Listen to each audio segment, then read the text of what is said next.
Hello friends, आज मैं आपके सामने एक ऐसे मेंटल डिसऑर्डर के बारे में बात करूंगी जिसके बारे में आपने शायद ही सुना होगा, और अगर सुना भी होगा तो उसके बारे में समझने की कोशिश बहुत कम लोगों ने की होगी। और वो है पीटीएसडी, यानी कि post traumatic stress disorder. PTSD में हमारा ब्रेन जब भी किसी ट्रॉमेटिक इवेंट या फिर सदमा देने वाली घटना से गुजरता है तो हमारा ब्रेन उसी घटना में फंसे रहता है। उसे बार बार उसी घटना की याद आती है। वो घटना आसपास उसके घूमते रहती है। हम चाहते हैं आगे बढ़ना, लेकिन हमारा दिमाग आगे नहीं बढ़ पाता। पीटीएसडी में ये जो ट्रॉमेटिक वर्ड है, यानी कि ट्रॉमा, इसका मतलब क्या है? ट्रॉमा एक ऐसा एक्सपीरियंस है जिससे हमें मेंटली एंड इमोशनली बहुत बड़ा झटका मिलता है। ये एक्सपीरियंसेस कैसे हैं? जैसे कि रोड एक्सीडेंट, नेचुरल डिजास्टर, भूकंप या फिर बाढ़, violence, terrorist attack, childhood abuse, domestic violence, या फिर ऐसे किसी का धोखा देना जिसके ऊपर आपने बहुत विश्वास किया था। वायलेंस वाली बात या तो हो सकता है आपके साथ हुई हो या फिर आपने किसी के ऊपर होते हुए देखा हो। अगर आप किसी के ऊपर होते हुए देख रहे हैं तो आपके लिए भी ये एक ट्रॉमेटिक इवेंट है। ऐसे किसी भी ट्रॉमेटिक इवेंट से जब हमारा ब्रेन गुजरता है तो उस इंसान को पीटीएसडी होने के चांसेस बहुत ज्यादा बढ़ जाते हैं।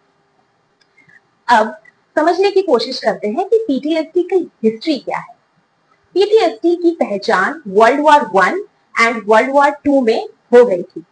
उस टाइम में इसको शेल शॉक या फिर कॉम्बैट फटीग के नाम से जाना जाता था। बैटलफील्ड से जब सोल्जर्स घर आते थे तो बैटलफील्ड की यादें उन्हें बहुत सताती थी। नींद नहीं आती थी, एंजाइटी या फिर पैनिक अटैक्स आते थे। पैनिक अटैक जैसे कि डर का दौरा पड़ना।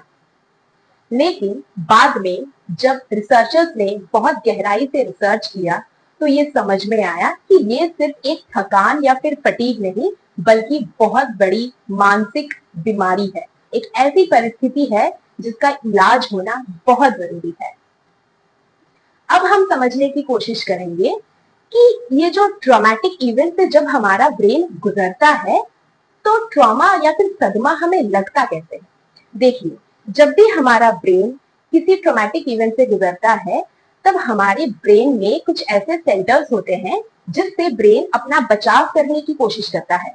ब्रेन अपने सर्वाइवल मोड में आने की कोशिश करता है। हमारे ब्रेन में कुछ फियर सेंटर्स होते हैं, कुछ मेमोरी सेंटर्स होते हैं।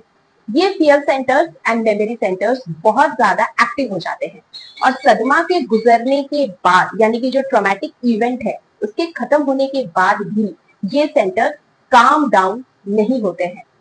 इसलिए इंसान कितना भी कोशिश करे उस सदमे को भूलने की, लेकिन वो भूल नहीं पाता और उस इवेंट से जुड़े हुए जितने भी पेन है, जो भी दर्द है, उसको ब्रेन हमेशा याद रखता है।